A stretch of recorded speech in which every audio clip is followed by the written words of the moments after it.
So let us put ourselves in the presence of the Lord.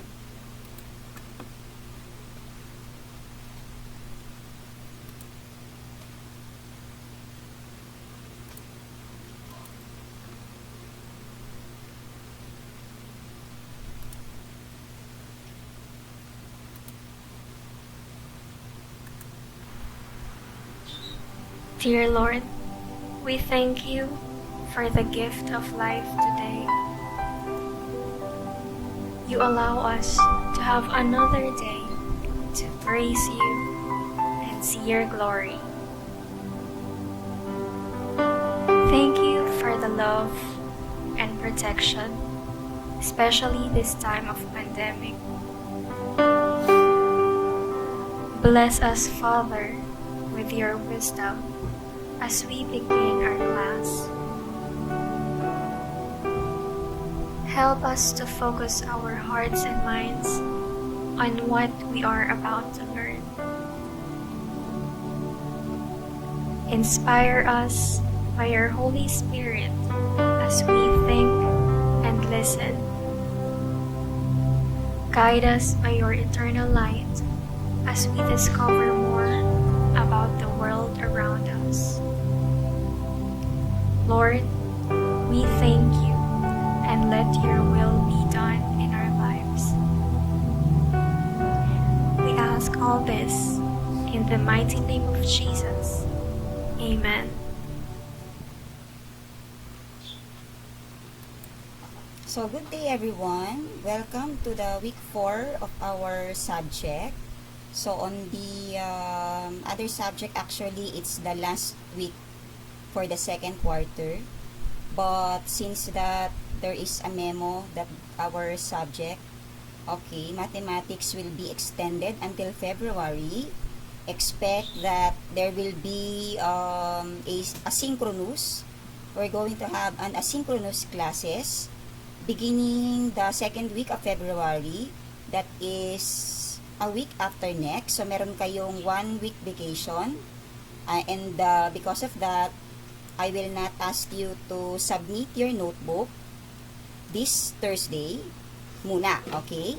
Because you still have tasks to be posted to our FB page. And make sure na kayo ay palaging tumitingin to the announcement, okay? To the announcement to our group chat, okay, sa Messenger. However, the mathematics subject actually ay in-inject yan in the afternoon. So since our meeting is every Wednesday, so it will be in the afternoon from 3 o'clock to 5 o'clock. Okay? So let me clarify that what I am telling you is for the month of February. So hindi pa po last week ngayon sa mathematics. Now, though it's not yet our last week in our subject, make sure that you already completed, okay? You already completed all the tasks to be submitted to our Google Classroom. All of the tasks is already posted there. You have there your quiz 1, quiz 2, and quiz 3. I think we did not able to check the first quiz. So later, i-inject ko din yon. I-check natin yung quiz number 1 so that makikita ninyo if you turned in already the score. Okay? You would know if you turned it correctly if I return the score to you. Kasi nire-return ko yung mga scores. So, madali tayong makakatapos ng grade for the second quarter. Okay? So, without further ado, we will now proceed to our task this morning. So, for today's task, these are our objectives. Okay? It's actually a continuation of the lesson that we had last time. Okay? So, I hope that you can still remember our lesson. Ano ba yung ating lesson last time again? What was our focus last meeting? Where's my notebook? Yes, Vera? What is our focus? From rational exponent po in radical expression. Okay, so you're correct. We discuss about the difference or the concept or the examples on the difference between irrational expressions and radical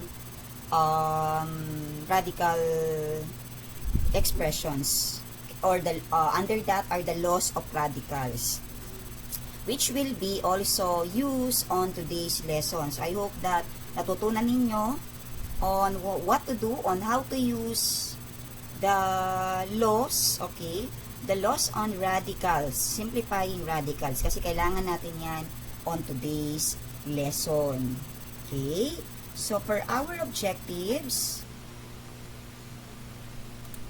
okay, so number 1, at the end of the period, dapat natutunan nyo na on how to simplify radicals.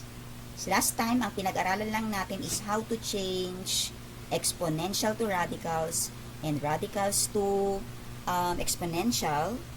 Okay? And then how to apply the laws on radicals. This time, your objective or our objective is how to simplify it. Okay? Applying the appropriate laws on radicals. Okay? Under that, you will simplify radicals by the following. Letter A, reducing the radicand. Okay? Letter B, reducing the order of radicals. When you say order of radicals, you are actually pertaining to the index. Okay? Saan natin nakikita ang index? Saan nga po natin nakikita ang index ng radical? Sa baba ba? Yes, John? Sa baba, ma'am. Sa baba. Another answer, sa baba ba?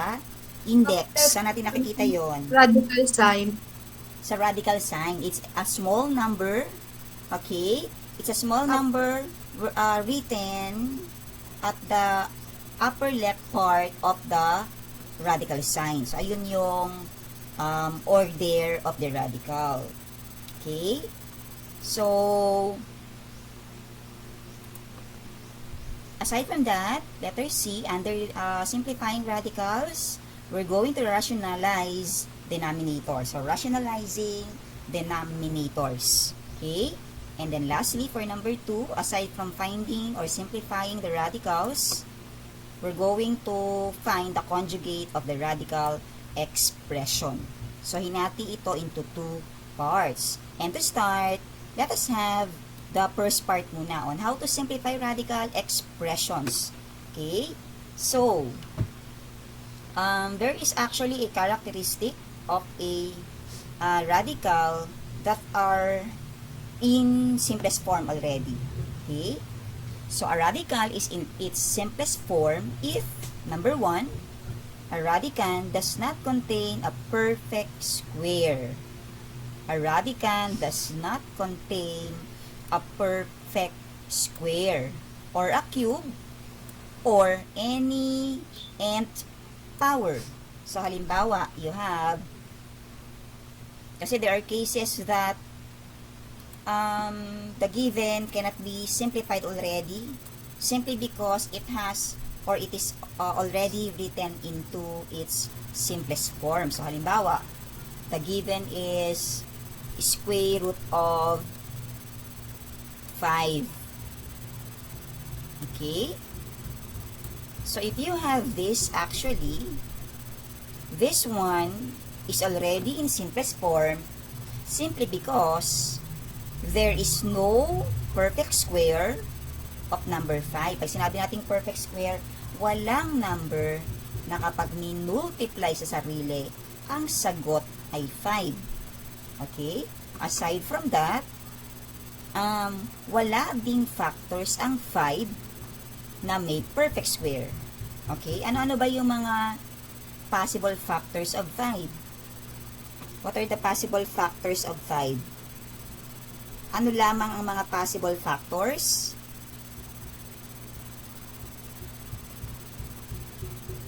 Ano lang po ang mga possible factors ng 5?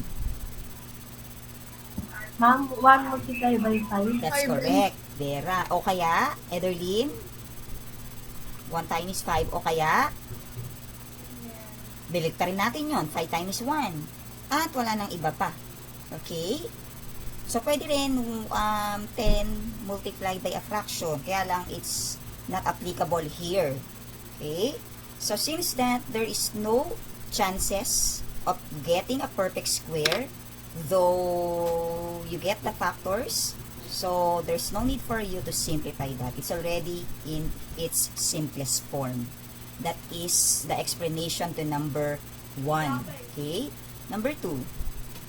There is no fraction in the radicand or no radical in the denominator. Okay? So, I'll give you example of fractional form na it cannot be simplified anymore. So, let's say you have square root of 7 over 2. Okay? Another square root of a over 3. Ayan. Square root of 11 over 4. Ito yung mga sample ng, okay, a radical with denominators and without radicals at the denominator na hindi na pwedeng is-simplify. It's already in simplest form. Okay? So, kailan lang natin po pwedeng is-simplify yan? Siyempre, kabaliktaran nun. When there is a radical sign at the denominator. So, later, I'm going to show you how to simplify a fractional radicals like this as we go along. Okay? So, number 3, the index of the radicand is in its or is in the lowest possible index. When you say lowest possible index, there is no chances of getting the factors of the index. Hindi na natin siya isusulat as a radical of a number. When I say radical of a number, you have one radical sign, there is more radical sign inside the radical sign. Okay? It cannot be written into this form. So, those are the characteristics of a radicals that are already in simplest form. Now, how to know if you have to simplify radical expression, or how do we know if we still need to simplify a radical expression? Number 1, if it has a perfect nth factor. So, ano-ano yung may mga perfect nth factor? Ano yung mga example na merong perfect nth factor? May makakapagbigay ba? Ha? May makakapagbigay ba, class? Ano-ano yung may mga perfect nth power?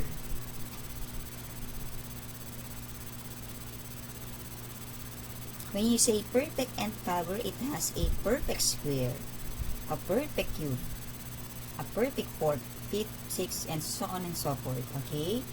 So, wala muna. Sige, ako muna. So, halimbawa, you have square root of 25, square root of 36, square root of 100, square root of 81. Ayan. Okay? These are example of a radical with a perfect nth power or radical. Okay? It has a perfect nth factor because there is a number that when you multiply by itself will give the radicand. So, ano ba ang square root ng 25? 5 po. 5, correct. Ano ba ang square root ng 36? 6 po. 6 po. 6, correct. Okay. Ano ba ang square root ng 100? 10. 10. And 81? 9. 9. Ayan. So, ayan ang may mga perfect squares. Okay. So, let's go to the next. A fraction, radicand, or denominator.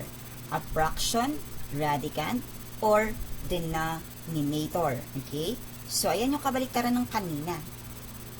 Okay? So, example. Square root of 1/2 can still be simplified. Square root of 3/4 can still be simplified.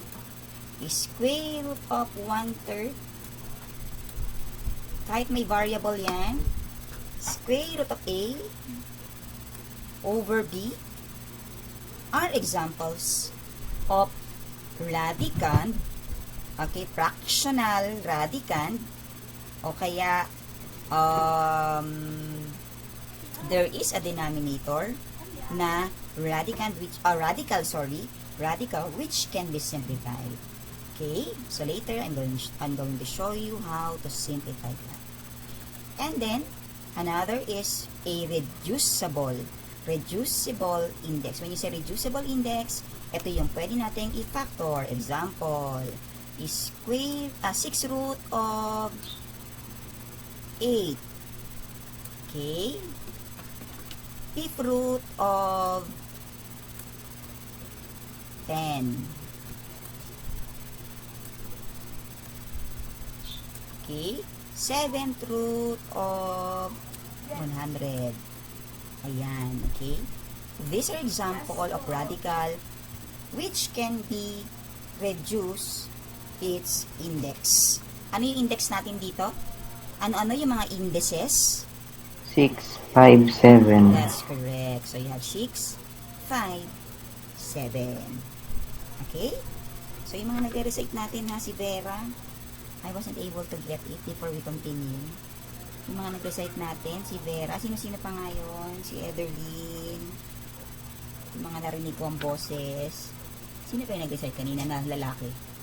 Ako po, ma'am. Si Kyle. Did I miss somebody? May na-miss ba ako? Wala. O sige, let's continue. So don't forget those characteristics ha, para you can easily determine if the given radical can still be simplified or not. So let's have the examples. Okay? Examples on simplifying radicals by reducing the radicand. Ito yung first part, letter A. Okay? So nasa letter A pa lang tayo of number 1. In reducing radicand, is finding a factor of a radicand whose indicated roots can be found. Okay, so let's have number 1 is square root of 50.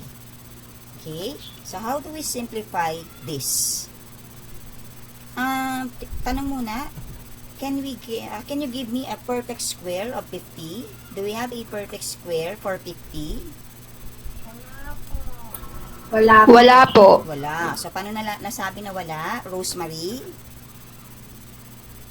Kasi po wala pong dalawang number na kapag pinag-multiply po sa sarili is equal to 50 po. Exactly. Okay. So, ang gagawin natin dyan, kapag walang number na kapag minultiply mo ang sagot ay yung number na yon, mag-iisip ka ngayon. Okay? You had to think of a number or possible factors of 50 wherein one of the factor has a perfect square. So, ilista muna natin ano-ano ang mga numbers o mga factors ni 50. 25 times 2 po. Multiply natin. Yes. 25 times 2 po. 25 multiplied by 2. Okay, ano pa? 50 times 1. So, Andrea, okay, 50 times 1. Ano pa? 1 times 50. 1 times 50. Okay, ito na rin yun. Ano pa? 5 times 10 po. 5 times 10. O kaya 10 times 5. Unahan ko na kayo. Baka may nagbigay pa. Okay? Ano pa? Meron pa ba? Wala na. Okay? So, among these factors, which has a factors na may perfect square?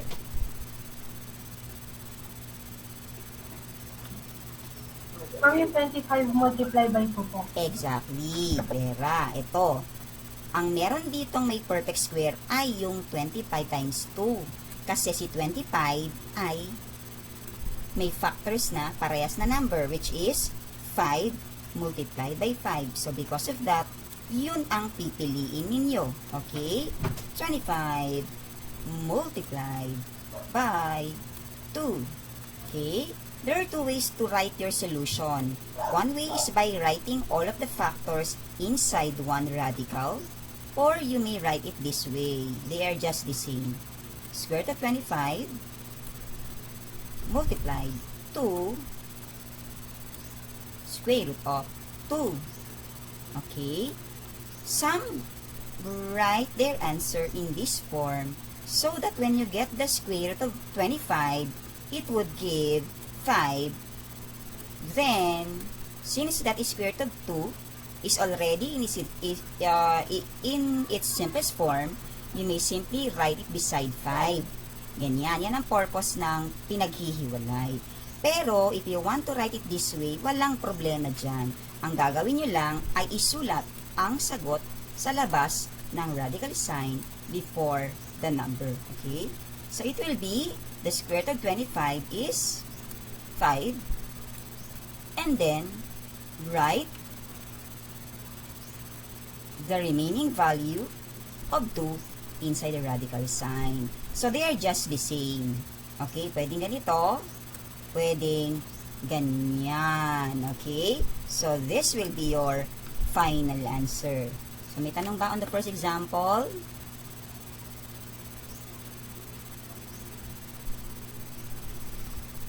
May tanong ba sa first example? Wala naman. Okay? Yung mga nakaklose ang camera, andyan ba kayo? Ma'am, Ay, yes, Kyle? yun sa 25 po, tas times 2, pwede pong ganun na lang po yung sagot or easy simplify po po as 5, tas ano po, 2. Very good question, Kyle. Siyempre, kailangan natin i-simplify kasi that is your objective. Okay? Today's objective is to simplify radicals. Okay? So, when you are Okay. asked to simplify, then you have to make sure that all of the number is written already in its simplest form. Kaya kailangan isulat natin siya as ganito. Ito kailang magiging final na sagot, ha? Ayan. Opo. Okay? So, other questions? So, sa palagay ko, wala pa. Alright? So, let us continue. Number 2 example. How about the cube root of 81? Okay? Can you think of a number that when multiplied by itself will give 3 times by itself will give 81? Ma'am, 27 po. Ulitin ko ha. Yung question ko, ulitin ko. Can you think of a number which when multiplied 3 times by itself will give 81?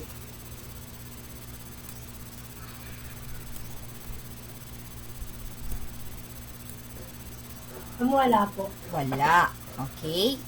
Walang number na kapag multiply ng 3 beses, ang sagot ay 81. To follow, okay, the solution that we do on the first example. Mag-iisip kayo uli ng mga possible factors. So, ano ba yung mga possible factors ng 81? 9 times 8. Oh. 9 times 9. 9 times 9, okay, that's correct. So, we have 9 times 9. Ano pa? 27 multiplied by 2. 27 multiplied by 3. po. Okay, what else? 81 times 1 po. Okay, 81 times 1. Meron pa bang iba aside from this? Siyempre, Papa, hindi nakasama yung mga... May isa pa ako kasing estudyante dito sa loob. Okay, 81 times 1, siyempre, hindi na natin yan ibabalik rin. Is there other factors? Meron pa bang other factors? Wala na, di ba? Meron pa ba? Wala na kayo naiisip. Okay, kasi wala na talaga. Yun lang ang possible factors. Eh, hindi naman pwedeng fractions. Okay? You can actually choose any among the among the two, not this one. We are not going to include the number multiplied by 1 kasi nga ang concept mo is to simplify it. Okay? So, what you will do is to use either 9 multiplied by 9 or 27 multiplied by 3. So, anong gusto nyo gamitin natin dito? Ako na ba magde-decide? Ako na ba? Opo, ma'am. Ha? Yung Zenny? 9 ma'am. Yung 9 times 9 daw. Sabi ni, tama ba ako napagdinig? O sige, 9 times 9. Kasi pwede naman kahit ano dyan. Let us use 9. Okay. Multiplied by 9. Multiplication yan ha. Yan. So, cube root of 9 multiplied by 9. Okay. So, when you think of a number na kapag minultiply ng 3 beses sa sarili, ang sagot ay 9, wala, di ba? Meron ba? Meron bang 3 number na kapag minultiply mo sa sarili, ang sagot ay 9? Wala po. Wala. So, you can factor it again. Pwede mong i-expand yan. Expand natin uli, ha? Okay. What are the possible factors of 9? Ito, expand natin to. What are the possible factors of 9? Diba? Ha? Yes, Andrea? 1 times 9 po. Okay, 1 times 9. Tama naman iyon. Pero, kailangan dito, kukuha tayo ng ibang factors aside from multiplying it by 1. Okay? So, ano pa, Andrea, ang other factors ng 9? Mama ko po, ma'am. Sige, Eliza. 3 times 3 po. Okay. So, expand natin yun na. That's correct. 3 multiplied by 3. Also, there is another 9 here.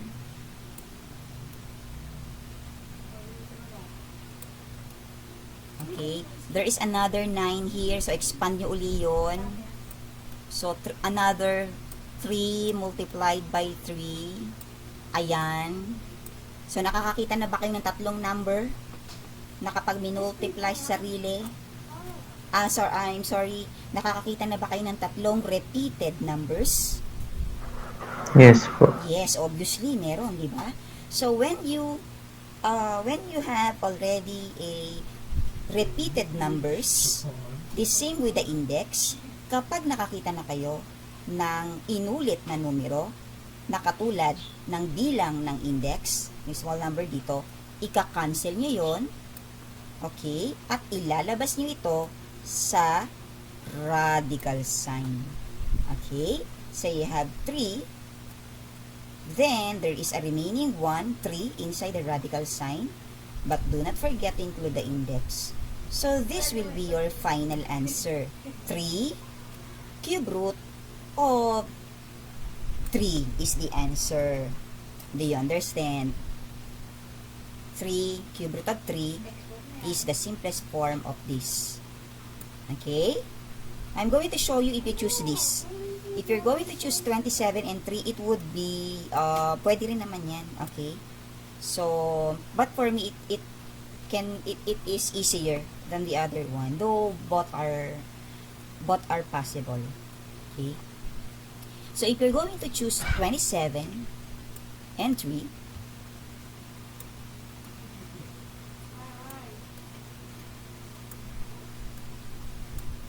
okay, yan.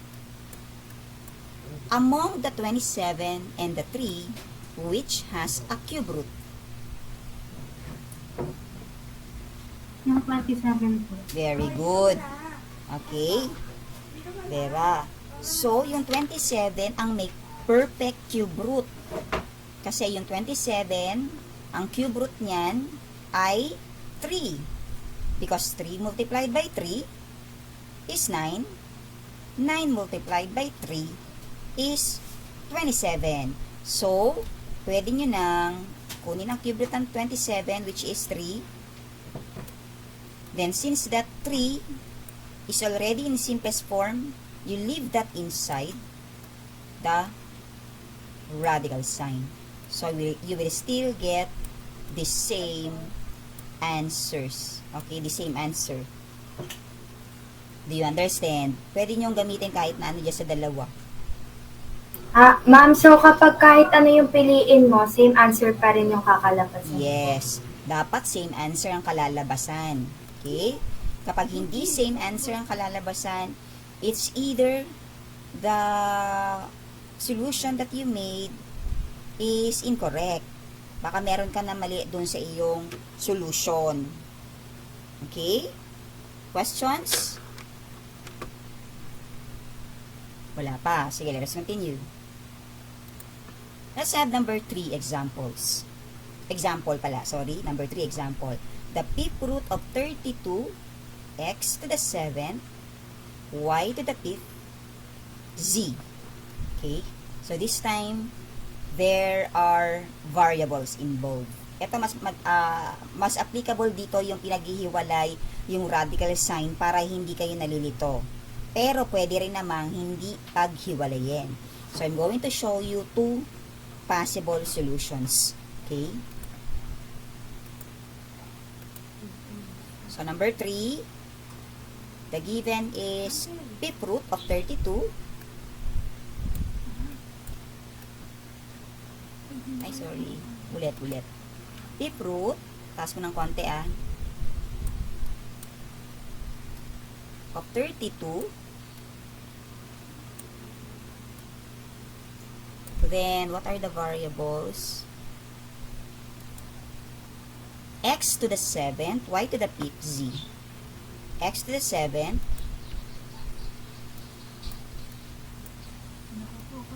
y to the 5th,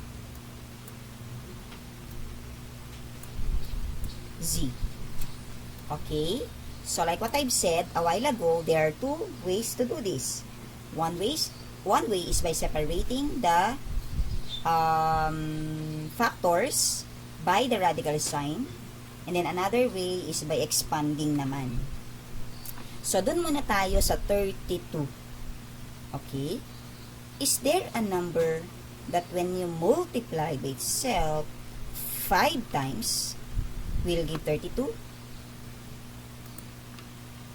Meron bang number na pag minultiply sa sarili ng 5 beses, ang sagot ay 32? Ma'am, yung 2 po. Yung 2. Okay, tingnan natin, Vera, ha? 2 times 2? 4. 4 times 2? 8. 8 times 2? 16. 16 times 2? 32. 32. So, tama. Okay? So, because of that, pwede na natin itong isulat sa labas. Okay?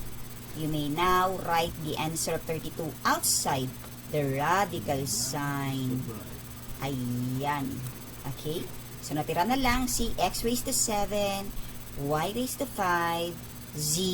Okay? Now, let's go to x raised to 7.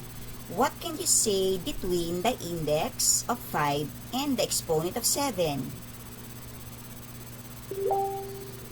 Ma'am, mas malaki po yung exponent kaysa po dun sa index po na 5. You're right, Vera. Mas mataas ang exponent na 7 kaysa doon sa index na 5. Di ba tinuruan ko kayo last meeting? Kapag mataas ang exponent kaysa sa index, then ano ang ginagawa natin? Ma'am, magma-minus po. Very good. Magma-minus tayo. Ilan ang isusubtract natin, Vera? 2 po. 2. Okay? So, expand natin, ha? Mamaya na tayo maglabas doon sa radical sign. So, it can be, x raised to 7 can be written as x, nakalimutan ko si 5.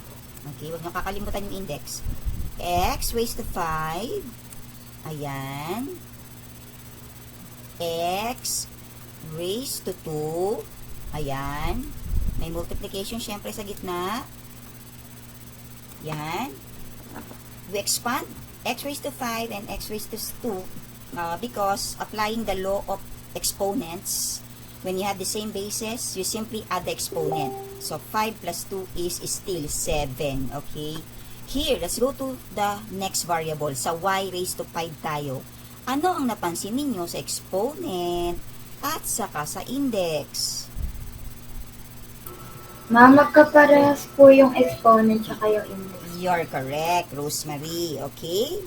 Magkaparehas ang exponent ng y at ang index. So there's a rule, law of radical number 1, if you can still remember, I explained that to you last meeting. If the exponent and the index are the same, we simply cancel, okay? We simply cancel the index or remove the index and the exponent to be able to get the answer.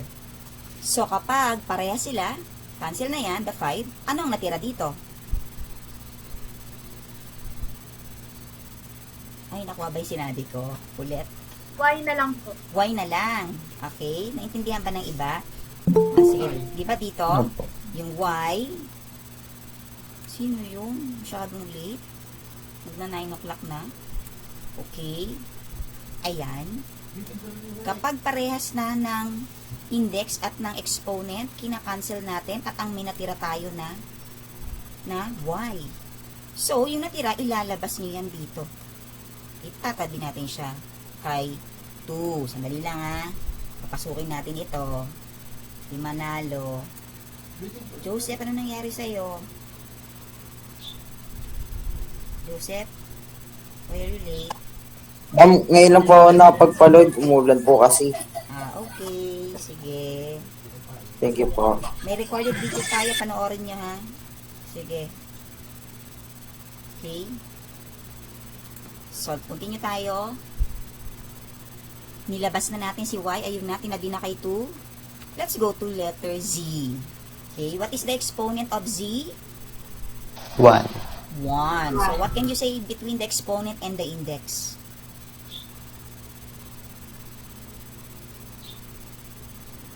Yes? What can you say? Yes, Rosemary? Mas malaki po yung mas malaki po yung index exponent. That's correct. Mas malaki ang index kesa sa exponent. And also, 1 na yung exponent nyo. Therefore, there is no chances of simplifying it. Huwag pagpilitan. Okay? Hindi natin ito mailalabas. So, iwan sa loob si Z. Okay? So, to continue, okay, just copy 2y. Tayo ko lang ng konti, si y kay 2. Ayan. Okay. So, ano pang napansin nyo dito sa x after expanding it here? Ma'am, yung una pong exponent ng x, kaparehas po ng index na 5. That's correct. Okay? Yung isang x kaparehas ng exponent ng index. So, therefore, meron pa tayong makakancel dito. So, since na-cancel ang exponent, ilalabas pa natin si x. Ilalagay natin siya in between 2 and y. Because you have to write it in alphabetical order. E nauna si x. Okay? So, ano na lang natira sa loob? J po, ma'am. Ano pa? X squared. That's correct. So, we have x squared and z. Final answer. Ayan na ang final na sagot. Do you understand? Yes po. Okay. Pakita ko pa yung ibang solution. Would you like me to show o okay na sa inyo to? Hindi, I mean, yung another way in solving the same answer. The same example. Wag na. 1, 2, 3. And, okay, ayaw. So, ayan na ang susundin ninyo. Kasi baka daw malito pa kayo no? Sige, wag na. Hindi ko na siya papakita. Okay? So, let's have another example. Last example on this part. Number 4, 5. O, yan na. Meron namang nasa labas. 5, 4th root of 48. 5, 4th root of 48.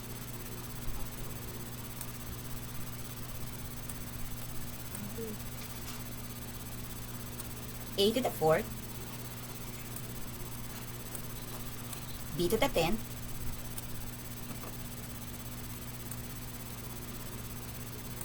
c to the 6. Ay, naku. Ang pangit yung sulat.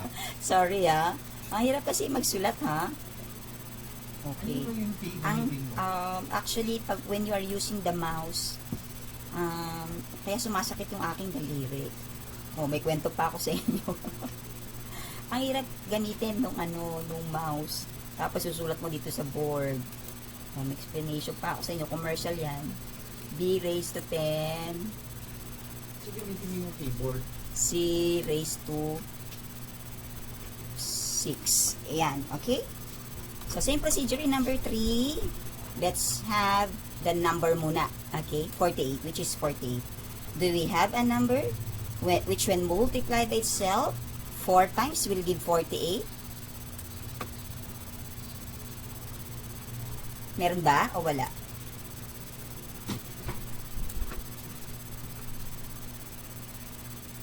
Meron bang number na pag minultiply sa sarili ng 4 na beses ang sagot ay 48?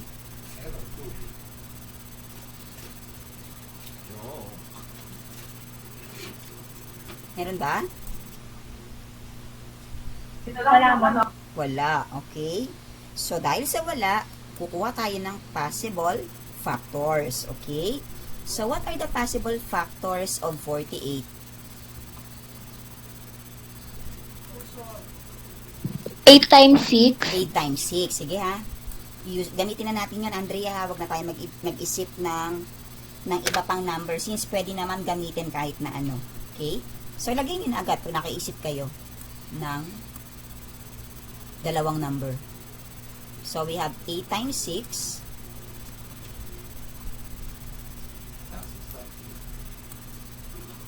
O kaya 6 times 8. Ayan. Tapos, let's go to letter A. What do you notice between the exponent and the index? Same. Same. So, anong ginagawa natin, Kyle, kapag parehas? Ano ma'am pa? Ano po? Remove. Remove. Ay, kakopy na lang po yung A. Saan natin ikakopy ito? Sa loob po ng, Saan radical. natin ilalagay ang sagot, Kyle? Pag na-expand. Sa ano po ma'am? Ay, pag na-cancel. Sa tabi po ng 8 times 6 po. Dito, pag na-cancel natin yon, ilalagay ba natin si A sa loob pa rin? Sa labas, ma'am. Yes, that's correct. Sa labas Sa na. tabi po ng 5. Correct, Viray. Kayla, pag na-cancel nyo na, Opo. pagka parehas, ilabas nyo na siya agad kasi na-cancel na yung exponent at saka yung index. Okay? So, ilalabas natin si A. Okay, slowly, but surely. Ayan. So, laitan ko lang ng konti yung 5, So, you had 5. A. Ayan. Next, let's go to B. What do you notice between the exponent of 10 and 4? Mas malaki po yung exponent kaysa po dun sa index. That's correct. Mas malaki uli yung nasa loob kesa yung index. So, bigyan ko na kayo ng technique agad-agad dyan. Pagka ganyan 10 at saka 4, kailangan magkaroon tayo ng 4 na exponent kay B. Okay? So, isusulat natin B to the 4th. Ilan pa ang idadagdag natin kay 4 para maging 10? 6. 6. Okay, pero yung 6, meron pa tayong 4 doon, di ba? So, isusulat pa natin siya times B to the 4th times B to the 2nd. Ayan, okay? So, bakit 3 beses ko sinulat si B? Because when you add 4 plus 4, that is 8. 8 plus 2 is 10. Okay? 3 beses ko in-expand para meron tayong visible na 4 as the exponent. Okay? Now, mamaya tayo mag-cancel. Let's go to letter C. So, kailangan magkaroon tayo ng 4 kay letter C. What are the factors of C? Okay, what are the possible exponent of C? C raised to 4. Okay, that's correct. C raised to 4. times C raised to 2 po. to 2. Ayan, okay? Now, you take a look on the exponents and on the index.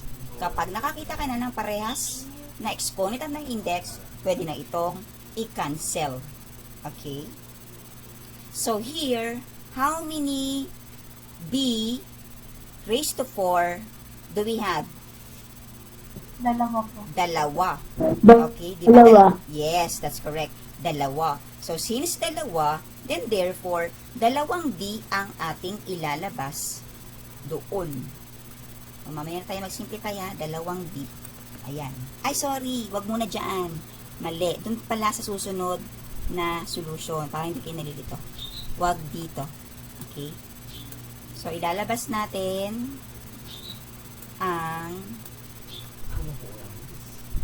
dalawang D sa labas.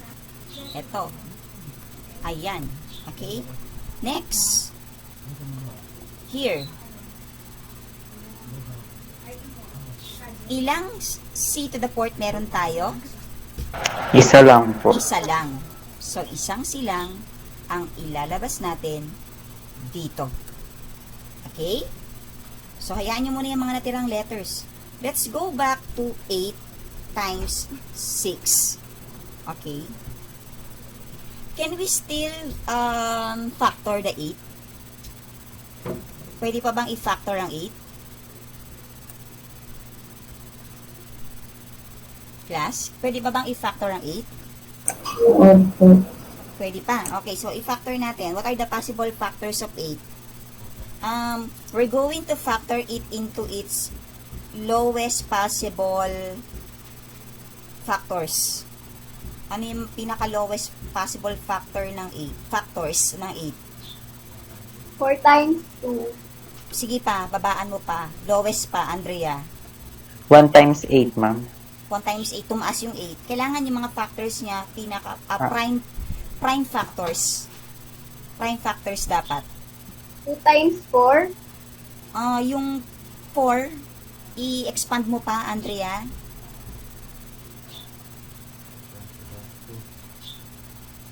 Two times 2. That's correct. Okay, ganyan ang mga gusto ko, yung nag-iisip, okay? I-expand natin ito, okay? 2 times 2 times 2. Yan, in-expand lang natin into its lowest possible factors. Ang tawag natin dyan ay prime factors. Ganon din sa 6. Okay? Lowest possible factors ng 6. 3 times 2. Okay, that's correct. So, we have 3 multiplied by 2. Okay? Then, isulat natin yung mga natira dito. Ano yung mga natira? Na-cancel na yan. Na-cancel na. B squared. Ayan. Saka si C squared. Ayan. Okay? So, do we have numbers na naulit ng 4 na beses? Can you see numbers which is written 4 times? Bakit 4 times? Okay, bakit 4 times ang tinatanong ko? 4 po yung index. Very good, kasi 4 yung index natin. The index is 4. So, titingin ka rito kung ano yung ang 4 na beses ang naulit. So, obviously, ito ay 2. 2. So, ika-cancel natin ang 2 na 4 na beses at isusulat natin to ng isang beses sa labas. Okay? So, you have this one. B times 2. Tapos, isulat nyo lang yung mga natira. So, you have 4 truth. So, sa pagsusulat pa lang, mga 30 minutes na. Okay. Ano natira dito? 3. B to the 4. B to the second. C to the second. Ayan. Okay. So, after that, you may now simplify the values outside. Okay? 5 times 2 is 10. 10.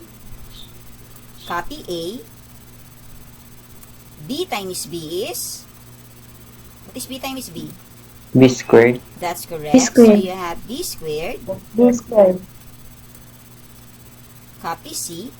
Then copy every values here. Fourth root of 3. B squared.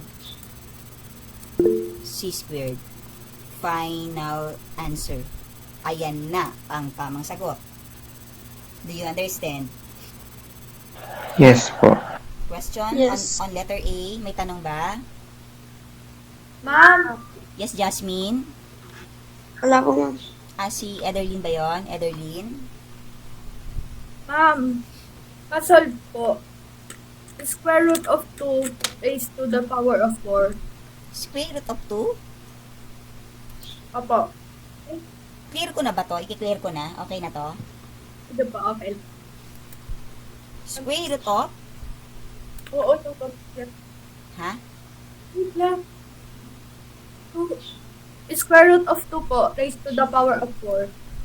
Raised to the power of 4. Ganyan? Opo, Ganyan? yan lang. Okay. Opo. So, Ederlyn, parang katulad lang din yan ng example natin kanina. The index here, though it's not written, there's a rule that if the radical is square root, the index is automatically 2. Okay? Automatic may 2 yan dyan. Invisible 2. Opo. So, since that 4 is bigger than the index, i-expand natin ito ng kaparehas ng index. Okay? So, since the indices and the exponent are the same, cancel, cancel, cancel. Ang natira natin ay 2 times 2. So, what is 2 times 2? 4. 4. Final answer. Okay na? Yeah, opo. Okay na, pwede rin ganito. Ederlyn, gusto mo, i-divide mo.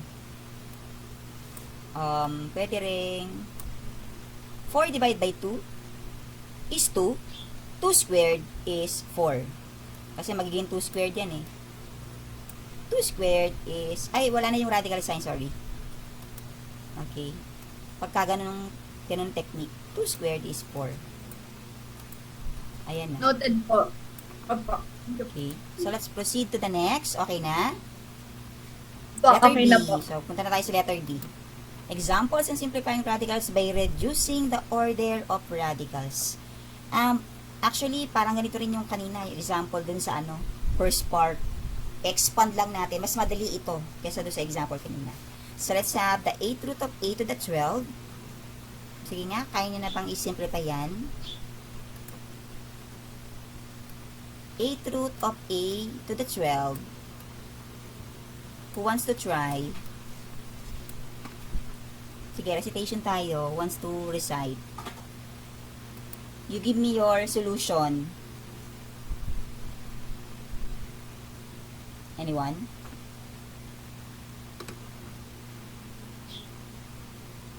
Wala? Sige. Continue tayo. Wait. So, the exponent is bigger than the index. So, magbabawas tayo. Magbabawas lang kayo ng ilan ang ibabawas natin sa 12 to have 8? 4 po. 4. Ayan. To the 4th. Tapos, cancel. Ilabas si A. Then, the A to the 4th will remain inside. Ganyan lang kadali. Final answer. Ganda na sulat ko, no? Parang Okay, naintindihan pa ba yan?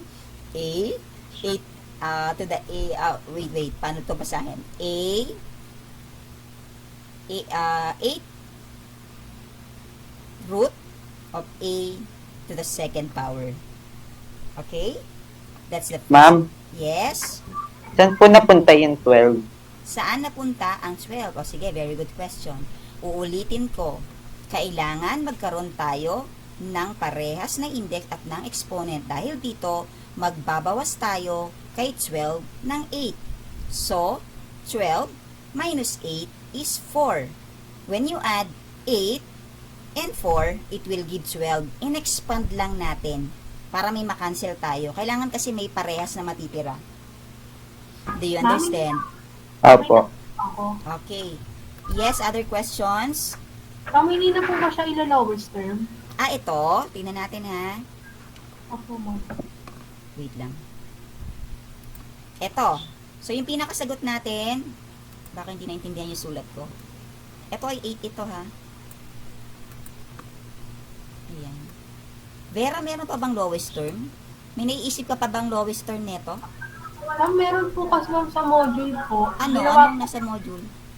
ma'am, yung radical niya po, ginawa pong exponential form. Tapos po, naging a square root of a po yung sagot. Ano yon naging? A square root of a po yung sagot. Wait lang ha. Asan yun? Ma'am, page 21 po.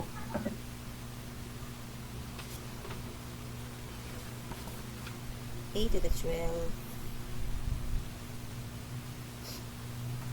Okay.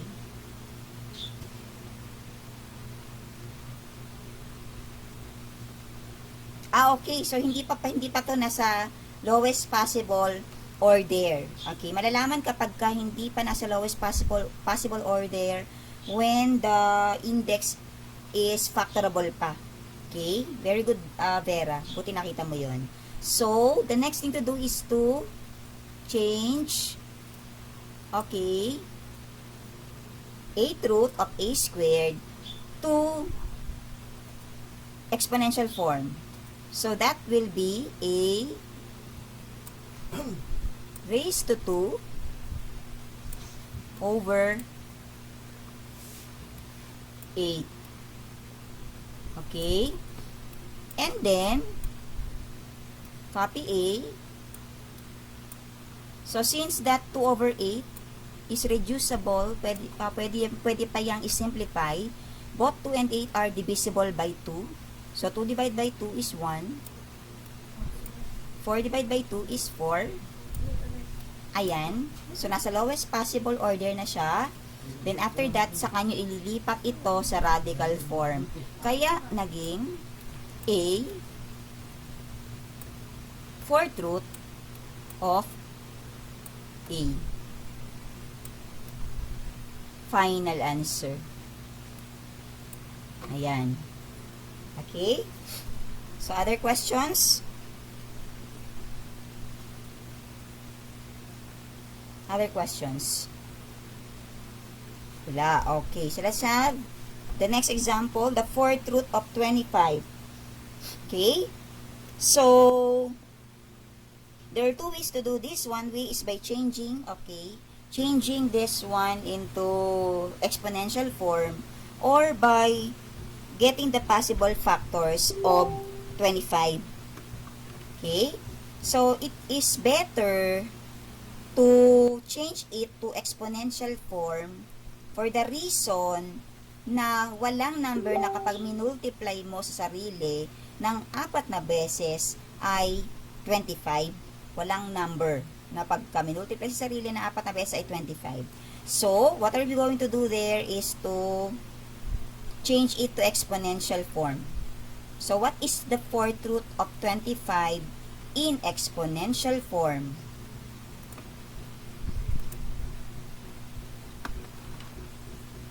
Fourth root of 25 in exponential form. Paano nga tayo uli naglilipat sa exponential form? Copy the radicand as the base.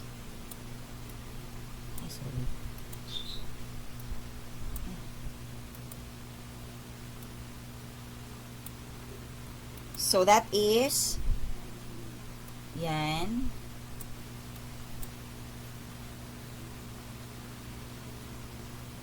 okay, raised to 1 over 4. Ay, wait lang ha. Pag ganito pala, ang ginawa natin, wala tayong makakancel. So, hindi pwedeng piliin yan, okay? Kailangan kasi nagta-trial and error method tayo, okay? Exponential form muna lang nasa loob. So, do we have a number that when multiplied by itself will give 25? 5 po. 5. So, you may write 25 as 5 squared. Kaya naging 5 squared yan sa module nyo. Then, since that the exponent of the radicand is smaller than the index, we do not leave the answer like that, syempre. Saka nyo siya gawing exponential form. So, what is this in exponential form? Copy 5. Raised to what? 2/4. That's correct. So, you have 2 over 4. So, since that 2 and 4 can be simplified, so, pwede nyo i-simplify yan. Okay. 2 is divisible by 2. So, 2 divided by 2 is 1. 4 divided by 2 is 2. So, you had 5 raised to 1/2. Then, after that, saka nyo siya ililipat as radical form. So, how do we change exponential to radical? The base will be written as the radicand. The denominator of the exponent becomes the index, which is 2. The numerator becomes the exponent of the radicand, which is 1. Since the exponent is 1, there is no need for you to write it anymore. Since the index is 2, there's no need for you to write it anymore. So, final answer. Question? Kaya naging ganyan yung sa inyong module. Okay? Ma'am, Yes, question? Yes? ma'am, wala naman ako question. Ano lang po, ano lang po ulit. Kasi po nawala po yung wifi na. Anong gagawin natin, Rosemary? Pa-explain lang po nung sumunod na step po dun sa... This one? Okay. So, like what I've said, same procedure in the examples given to you a while ago. Think of a numbers, okay, that when multiplied by itself will give 25, o kaya expand natin into its lowest possible factors. Kailangan prime numbers. So, that is 5 times 5. Kaya, 5 squared siya. Okay. After that, gawin natin itong exponential form. So, to be able to change it into exponential form, the radicand will serve as the base. The exponent becomes the numerator. The index becomes the denominator. That is why it becomes 5 raised to 2 over 4. So, after that, simplify natin yung 2 and 4. 2 divided by 2 is 1. 4 divided by 2 is 2. Kaya it becomes 5 raised to 1/2. Then after that, going back to radical form, copy the base as the radicand, the denominator as the index, the numerator as the exponent. But since there's a rule that when the exponent is 1, there's no need for you to write it anymore. And the index is 2, there's no need for you to write it anymore. Ano na yan? Automatic yan na square root 2 ang index. Okay? Number 1 ang exponent. Kaya, yan na ang final na sagot. Okay? So, that's the second example. Let's go to the third example. Okay, so you have the 6 root of 27, m cubed and n cubed. Okay? The 6 root of 27 m cubed n cubed. So, katulad ng ginawa natin kanina, isa-isahin natin. Okay? Do we have a number that when multiplied by itself 6 times will give 27? Meron ba? Do we have a number that when multiplied by itself 6 times will give 27? Wala po. Wala. So, think of a possible factors of 27. What are the lowest possible factors of 27? Ma'am, 3 times 3 times 3. That's correct. Is that you, Vera? Opo, ma'am. Okay. So, expand nyo lang. 3. Ito kasi yung pinaka-lowest factors. Pwede yan, 9 times 3. expand nyo rin yung 9, which is 3 times 3. Okay? Palaging ganun, class, ha? Lowest possible factors. Okay? Then, what do you notice between the exponent and the index? Mas malaki po ulit yung index Yan. kaysa po sa exponent. That's correct. Mas malaki ulit. So, susulat muna natin siya. N cube. Okay. N cube. Ayan. Okay. Now, in the numbers, okay, meron ba tayong 6 na beses na ulit? Wala, di ba? Walang 6 na beses na naulit. Dito, meron bang 6 na beses na naulit? Wala din. Wala din. At dahil dyan, kailangan mag-isip tayo ng ibang ways. Ibig sabihin, this one is not applicable when answering this one. Okay? This is actually rule number 2. Number 3. Reducing the index. We need to reduce the index into its lowest possible factors. So, ano yon? Ano yung lowest possible factors? This one is not the right or the proper solution. Okay? So, what are the possible factors of 6? The 6 I am referring to is the index. Ano yung possible factors ng 6?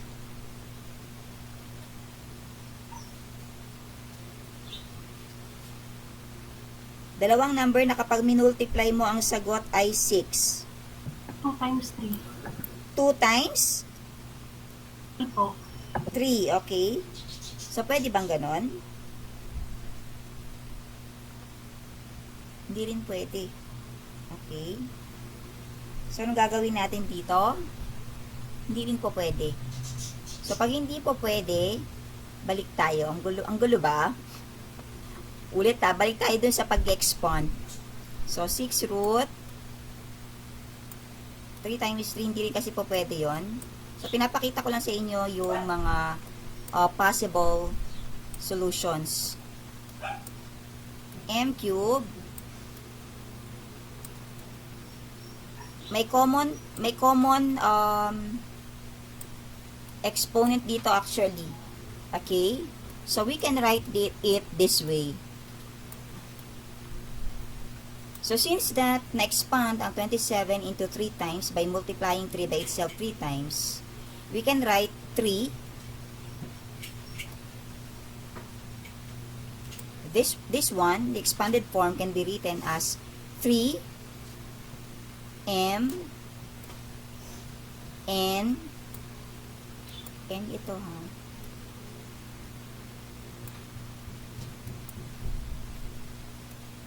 Raised to 3. Ayan. Since we have common exponents. Okay? So, after that, we're going to change it again by radical exponential form. So, this will be 3. Sorry. Baba ko lang ng konti. 3m n raised to, what is this in exponential form? Over 6. Nakakasunod pa ba? Hello? Can you still follow? Opo. Okay. So, 3 over 6 can be simplified and that is, dito na ako sa next. Para din tayong face-to-face, yung mga aloe-aloes. Na-miss nyo ba yan? Solving math on a board. Pag hindi kasya, lagyan ng arrow papunta sa taas. Okay. So, let us continue. 3/6 can be simplified and that is, ano ang simplest form ng 3/6? Ano ang simplest form ng 3/6? Ito po ba, ma'am? 2 ba? 6/3. 1/2 po. Yes, that's correct. 2 ang sagot kung 6/3. 3/6 siya. So, it should be in fractional form. So, to continue, this can be written as 3m, ayan, n raised to 1/2. 1/2. Okay. Yan. Then, after that, since nasa lowest possible order na siya, pwede na natin itong isulat into radical form. The 3mn goes as the radicand. Okay. The denominator 2 becomes the index. There's no need for you to write the 2. The 1 serves as the exponents. Okay. There's no need for you to write it anymore. So, this will be your final answer. So, yan yung ating example number 3. Questions? Questions in simplifying radicals by reducing the order of radicals?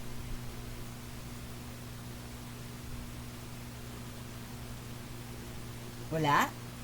Mami, tanong pa ako dun sa example kanina po. Sige, Kyle. Ano ito? Yun, Ito ba? yung 1/2 po, baka tulad lang po sa kanina, yung 2 po magiging index, tas yung 1 po exponent ng 3mn po. That's correct. Okay. Palaging ganun, Kyle, ha? When we Sige po. change exponential form into radical form, the denominator always goes to the index. The numerator serves as the exponents, okay, of the radicand. Pero there's a rule that when the exponent is 1, there is no need for you to write it anymore. Hindi na natin siya sinusulat. Automatic na yan na may 1 dyan. And also, if the index is 2, there's no need for you to write it anymore. Basta meron niyang 2 as the index.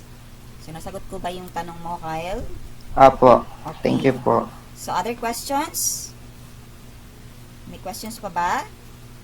So, basta in reducing radicals, simplifying radicals by reducing the order of radicals, the first thing to do is to, ano yung unang ginawa natin? You had to factor. If the radicand is factorable, then you factor it. If not, then you proceed to the next step, which is by writing, okay, changing the radical form into exponential form. Ginagawa natin itong exponential form para makita natin kung pwedeng i-simplify ang exponent. Tapos, kapag nalipat nyo na into exponential form, at simplify nyo na, saka nyo ibabalik ito sa radical form. Okay? So, those are the steps to follow. So, if no questions there, let's proceed to letter C, okay, of objective number 1. Simplifying radicals by rationalizing denominator. Okay. When do we rationalize? When do we rationalize?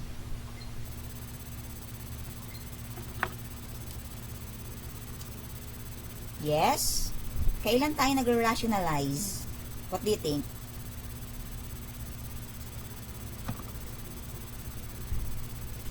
Kapag merong May fraction po sa radicand. kapag may fraction sa radicand, that's 1.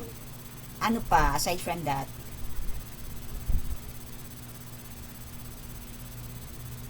Ano yung pinaka main reason?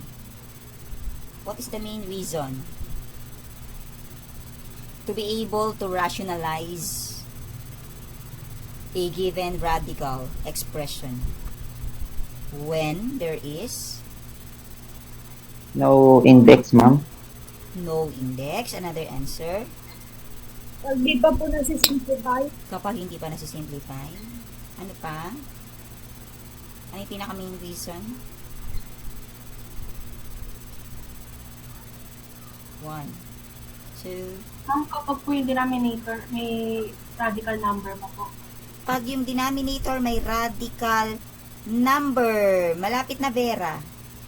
Kapag ang denominator ay may radical number, ibig sabihin ang denominator ay merong Simplest form pa po. may simplest form pa. Oo nga, may simplest form pa siya. Okay, malapit na doon. Sige na, sabihin ko na ha. Sabihin ko na. Okay?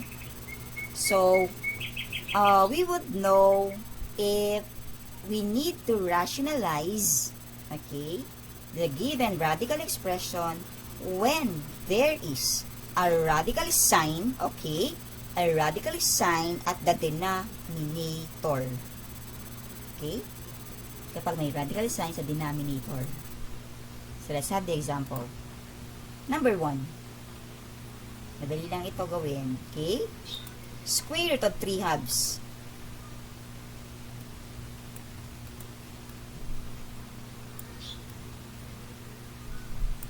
Square root of 3 over 2. Yan. Okay? So, you can actually, the first thing to do actually is to separate the numerator and the denominator by the radical sign. So, this will be written as square root of 3 over square root of 2. Again, let me repeat that. The first thing to do is to separate the numerator and the denominator by the radical sign. Pinaghiwalay lamang ang numerator at ang denominator using the radical sign. Step number 2. Multiply both numerator and the denominator by the radicand or the value wherein the denominator of 2 will have a perfect square. Okay? Anong number ang i-multiply natin sa 2 para magkaroon ito ng perfect square?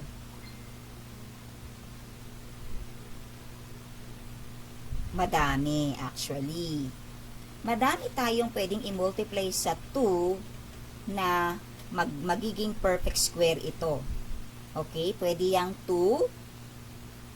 Pwede ring ano pa ba? Ano pa magiging perfect square siya? Aside from 2. Kasi magiging 4 yan eh. 2 times 2 is 4. 8 po. Pag 6 siya, 2 times 6, magiging 12. Hindi naman perfect square ang 12. 8 po. Pagka 8, pwede. Very good. Who answered that? Who says 8? Ako po. Very good, Ederlyn. Okay? Pwedeng 8 kasi 2 multiplied by 8 is 16. And square root of 16 is 4. Kaya lamang, Ederlyn, it is wiser to choose the lowest, pinakamababa. Okay? Pipiliin natin ang pinakamababa. And that is 2. Okay? So, going back on the solution, we're going to multiply both numerator and the denominator by square root of 2. Okay? In other words, class, to be able to do this, you simply multiply both numerator and the denominator by the denominator. Halimbawa, square root of 3 ang nasa baba, so ang multiplier mo, square root of 3. Kung 5 ito, ang multiplier natin ay square root of 5. Naintindihan? Hello? Naintindihan ba ako? Agad po, ma'am. Hindi. Medyo lang po. Okay. So, ang sabi ko, in other words, to simplify that, pwede nating i-multiply ang numerator at ang denominator kung ano yung nasa denominator natin. Ano ba nasa denominator natin dito? 2. 2, di ba? Square root of 2, kailangan kasama ang radical sign. So, i-multiply natin ito by square root of 2, parehas. Numerator and denominator. Saan ko nakuha ang square root of 2 over square root of 2? Kung ano yung nasa baba. So, that is rationalization. Rule in rationalizing, just copy the denominator as a multiplier. Do you understand? Opo. Okay. So, halimbawa, square root of 3 ito. Yung nasa baba. Ang ipang-multiply natin sa numerator at denominator ay square root of 3. Okay? Kung ito naman ay square root of 5, ang ipang-multiply natin sa taas at baba ay square root of 5. Do you understand? Naintindihan ba ako?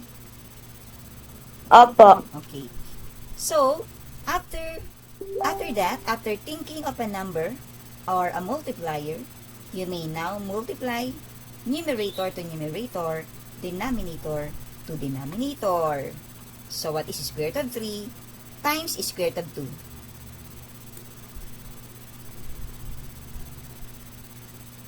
6. 6. Over, what is square root of 2 4. times square root of 2? 4. Ayan. Okay? So, do you think, class, ang 6 ba ay nasa lowest possible radical na yan? Pwede pa ba natin kunin ang square root ng 6? Do we have square root of 6? Wala na po. Wala. So, wag natin ipilit. Susulat nyo lang, square root of 6. Do we have square root of 4? Meron pa po. Meron. So, what is the square root of 4? Okay. 2.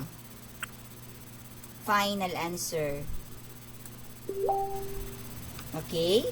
Square root of 6 over 2 is already in simplest form for the reason that there is no radical sign at the denominator anymore. Another reason, it's not possible to divide square root of 6 by 2. It's a no-no. Hindi pwedeng i-divide ang 6 by 2 kasi si 6 ay may radical sign. Nasa loob siya ng radical sign. Kaya it's a no-no. Okay? Questions? Ma'am, Yes, Kyle? yung 2 po na denominator, kunyari po, yung denominator po dyan is 5. Yun sa ita times po, puro 5 na din po yung numerator, pati po yung denominator po. Yes, yung dito, yung dito. Opo. Opo. Ang ipang-multiply Okay. natin ay 5. Kung ano yung nasa baba, yun ang multiplier natin. Okay po. Okay? So, let's continue. Let's have cube root of 32 over 54. Cube root of 32 over 54. So, let me write that into fractional form para mas naintindihan. Cube root of 32. Ay, sorry. Okay. Nailalagay ko dito si 32. Cube root of 32 over 54. Ayan, medyo malaki-laki yung number dito. Okay? So, in this case actually, it's not wise to multiply both numerator and the denominator by cube root of 54. Hindi siya applicable dito yung katulad ng ginawa natin on the first example. For what reason? Masyadong malaki ang number. Mahirap kunin ang square root. Kapag malaki na yung digit, thousands na siya, or 10,000, 100,000, medyo mahirap mag-isip ng tatlong number na pag minultiply mo, ganun ang sagot. Okay? So, kailangan mag-iisip tayo ng mga ways. Okay? So, is 32 and 54 factorable? Factorable ba yan, class? Ang 32 at 54? Is there a number that when you multiply by itself will give 32? Hello, may kuusap ba ako? Meron bang dalawang number na pag minultiply ang sagot ay 32? Wala po. Wala ba? Ano yung mga possible factors ng 32? 8? 16 po. Oo, pwedeng 16 times 2. 8 times 4. Pwede rin 8 times 4. Okay? So, let us choose 8 times 4. Between 16 times 2. Pipiliin natin ang 8 times 4. Actually, pwede na paghiwalayin to. Sige, paghiwalayin na natin para hindi kayo nalilito. Kasi yung unang procedure natin, hinihiwalay. Okay, numerator 32 cube root of 54. Yan. So, after that, kailangan magkaroon tayo ng parehas na exponent ng radicand at ng index. Okay? So, for you to have the same exponent and index, you have to factor the 32. So, sabi ko nga kanina, it's wiser to choose 8 times 4. Kasi 8 times 4 is 32. And also, in 54, pwede natin itong i-factor as 9 times 6, pwede.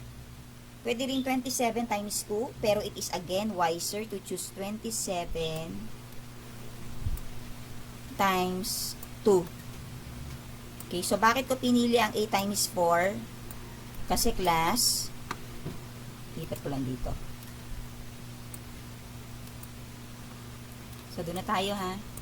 Here. Okay? Bakit ko pinili ang 8 times 4? Because there is a cube root of 8, which is, what is the cube root of 8? 2. Yes, that's correct. So, para magkaroon ako ng parehas na exponent at ng index, para mamaya pwede ko i-cancel yan at ilalabas ko si 2. Okay? Times 4. Dito, will I have a chance to have an exponent of 3 in 27 or from 27? Magkakaroon ba tayo ng chance na magkaroon ng exponent na 3 sa 27? Sanay po. Ha? Wala po. Meron. Meron, di ba? Opo. 3 cube. Because 3 multiplied by 3 is 9. 9 multiplied by 3 is 27. Ayan. Okay? So, times 2. Ayan. Now, since you have exponents and indices which are the same, ika-cancel nyo iyon, tapos ilalabas nyo yung number, yung radicand. So, in this part, cancel the 3. So, you put 2 outside the radical sign, na iwan si 4 inside the cube root. Here, cancel the 3. Ayun. Lagay sa labas na iwan si 2 inside the radical sign. Ayan. Okay. So, ano napansin nyo dito? Ayusin ko lang si 2. Ang pangit nito. Parang 8.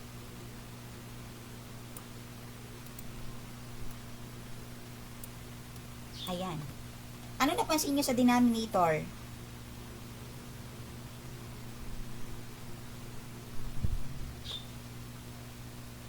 What do you notice at the denominator?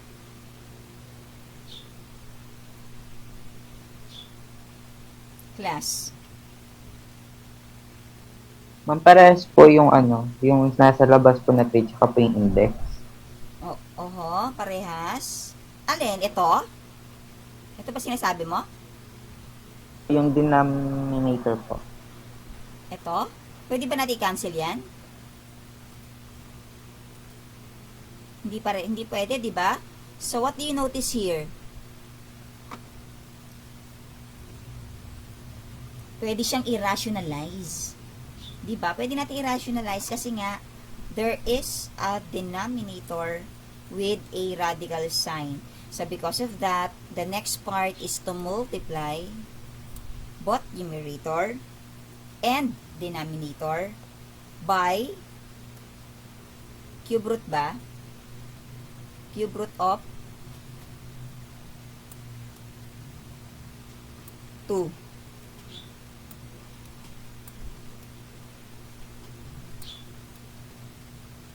Okay, so tingnan natin.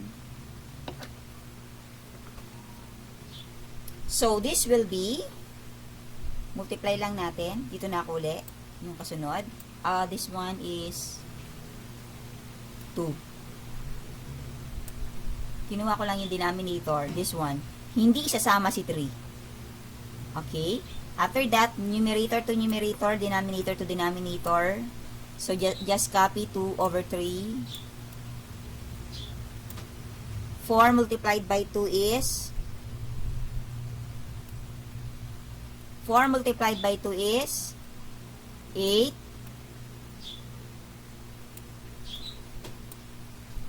Next, 2 multiplied by 2 is cube root of, ay wait, hindi rin matatanggal dito ang, hindi matatanggal ang radical sign sa baba. Sige, continue lang natin, pagpatuloy lang. Okay, so you have 2 over 3. Now, it just so happen here that parehas naman yung numerator, yung indices natin. And 8 and by is divisible by 4, di ba? Cube root of 8 can be divided by cube root of 4.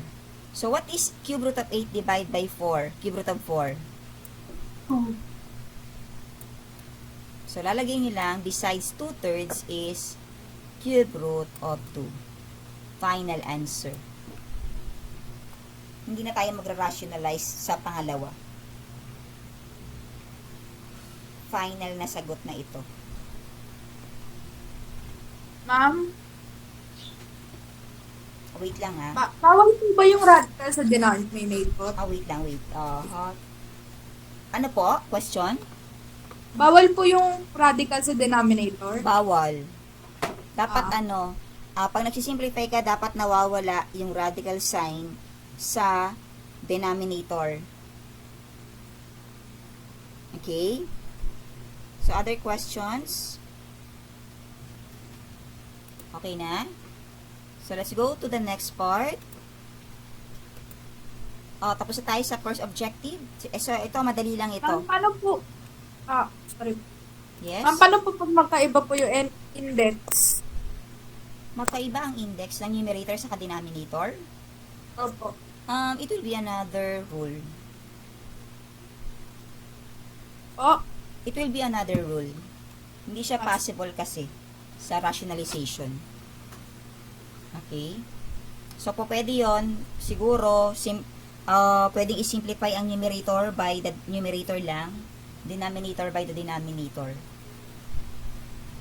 Okay? So, let's continue on our objective. Let's go to the conjugate, the next part and the last part of today's lesson. Conjugate of radical expressions. Okay? We do this method whenever the denominator is a binomial. Again, we need to use the conjugate of a radical expression when the denominator is a binomial. When you say binomial, ilang terms ang makikita sa baba? How many terms do we have on a binomial? Dalawa po. Dalawa. That's correct. So, meron kang operation sa denominator. Okay? So, how do we get the conjugate muna before I gave you an example here? What is the conjugate of 3 plus square root of 2? The conjugate is just the reverse or the inverse of the operation. So, 3 plus square root of 5. The conjugate of this is 3 minus square root of 5. Do you understand? Papalitan mo lang yung sign. Kung ito ay 3 minus square root of 2, ang conjugate niya ay 3 plus square root of 2. Do you understand? Kahit nauna si radical sign, halimbawa, square root of 5 minus 3. Okay, the conjugate of that is ano? Square root of 5 Plus 3. plus 3 po. yan. So, nakukuha nyo, class? Pag plus siya, gagawin mong minus yung multiplier, yung conjugate pala, sorry. Pag minus, gagawin plus. As simple as that. Now, where are we going to apply that rule? Saan natin yan i-apply? Like what I've said, if the denominator is a binomial. So, halimbawa, 2, how do we simplify?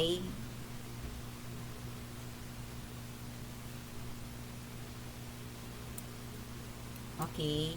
How do you simplify 2 over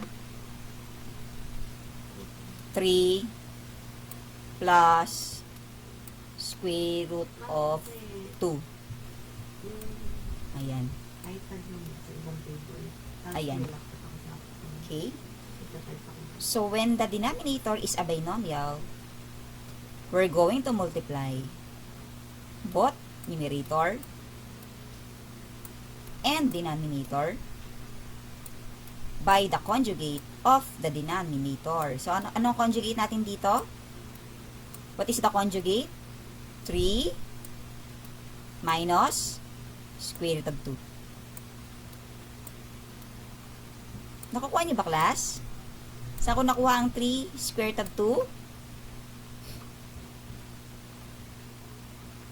Saan ko nakuha ang 3? Ang conjugate po. That's correct. Ayan, nakakasunod. Okay? So, to do this, we simply multiply numerator to numerator. Huwag malilito. Okay? Multiplying 2 to 3. Isa-isahin natin. What is 2 multiplied by 3? 6. Okay, that's correct. 6. Wait. 6. 2 multiplied by negative square root of 2 is negative 2 square root of 2. Can you follow? Can you follow? 2 multiplied by 3 is 6. 2 multiplied by negative square root of 2 is negative 2 square root of 2. All over. Ayan. Ito naman. Okay? 3 plus square root of 2 times 3 minus square root of 2. Now, to multiply binomials, there are rules to follow when multiplying binomial by a binomial. Okay? One way is by using the FOIL method. Actually, pwede rin dito i-apply ang FOIL method. But since that, ano ba napansin nyo sa denominator? Ano napansin nyo sa denominators, class? They are alike. Pero magkaiba lang ng sign. Because of that, since you have the same number but different signs, okay, the rule to apply is the products of a sum and difference.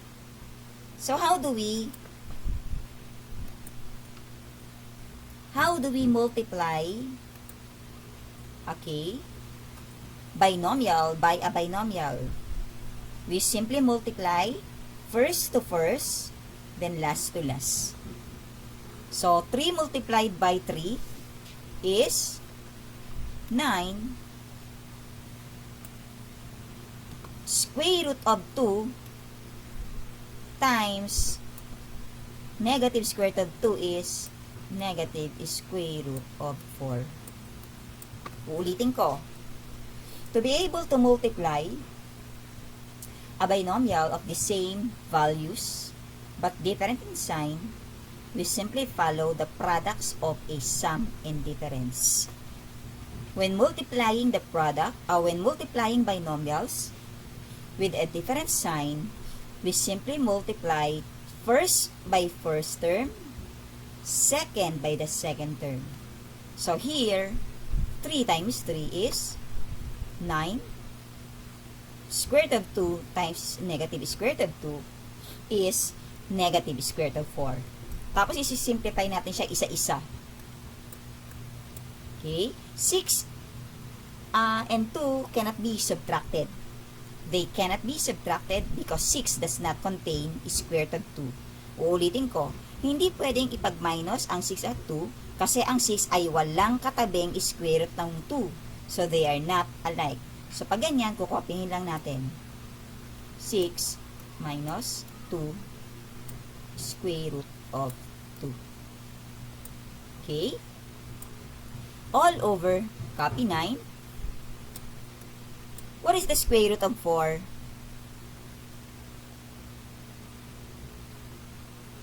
2. Okay, that's correct, Andrea. 2. Ayan. So, isusubtract lang natin. What is 9 minus 2? 7. 7. That is 7. So, susulat nyo lang. 6 minus 2 square root of 2 over 7. Final answer. Okay? It is final already because 6 cannot be divided by 7. It's not a whole number. 2 is not divisible by 7 also. So, because of that, we'll leave the answer like that. Final answer. Questions?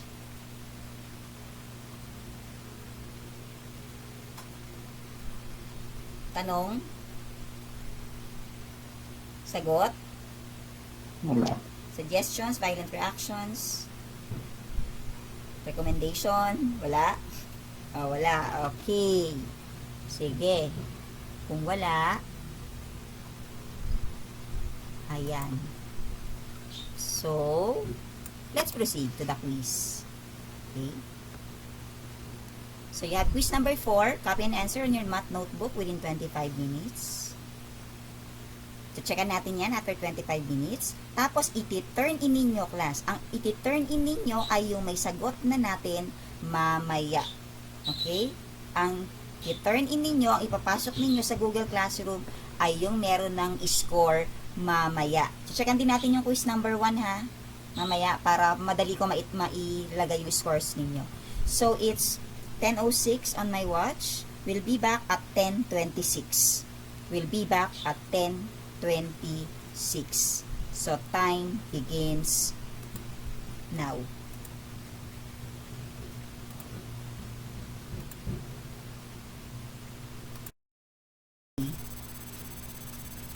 Okay. So, to end, okay, let's have this inspirational video clip that I downloaded. Okay, let us watch, listen to the music, read with our eyes. There are quotes here about life which can be applied, syempre, to our life, syempre, okay?